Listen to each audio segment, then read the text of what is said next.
Dear viewers, যারা ভিডিওটা দেখছেন, আমি আজকে কথা বলবো প্রিমেচিউর ইজাকুলেশন, দ্রুত বীর্যপাত রোগটা নিয়ে। এই রোগটা মহামারী আকার ধারণ করছে। দেখবেন যে আমাদের সমাজের 80% পুরুষ মানুষ দাঁড়াই থাকে, কিন্তু আসলে ভিতরে তারা মূর্তি। কারণ কি? তার ভিতরে দুর্বলতা। প্রিমেচিউর ইজাকুলেশন কারে বলে? অর্থাৎ আপনার স্বামী স্ত্রী মিলামেশা করার সময় যদি 1 মিনিটের কম সময় আপনি পান, আপনি আপনার ওয়াইফের শরীরে প্রবেশের 1 মিনিটের মধ্যে যদি বীর্য বের হয়ে যায়, এটাকে আমরা প্রিমেচিউর ইজাকুলেশন রোগ বলি। যদি কন্টিনিউয়াস এটা হতে থাকে 3 মাসে বেশি সময় ধরে, তখন এটাকে বলা হয় প্রিমেচিউর ইজাকুলেশন। কেন হয়? স্বামী স্ত্রী অনেকদিন দূরে থাকলে হতে পারে, স্বামী স্ত্রীর মনোমালিন্য সম্পর্কে থাকলে হতে পারে, আপনার শরীরের ভিতরে কোনো রোগ থাকলে, যেমন ডায়াবেটিস, থাইরয়েড হরমোন, ঠিক আছে, টেস্টোস্টেরন হরমোন কমে গেলে হতে পারে।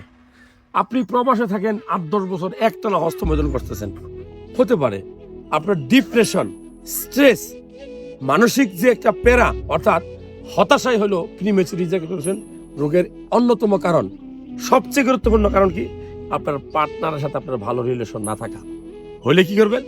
আমি বলবো যে আপনি ডাক্তারের পরামর্শ নেবেন। ডাক্তারের চিকিৎসায় এই সকল রোগ সব ভালো হয়ে যায়। সো আপনি এই ধরনের হস্তমৈথুন রোগ থাকলে, অভ্যাস থাকলে বন্ধ করবেন। আপনার ওয়াইফের সাথে আপনার ভালো সময় গড়ে তুলবেন। আপনি ভালো খাবারগুলো খাবেন।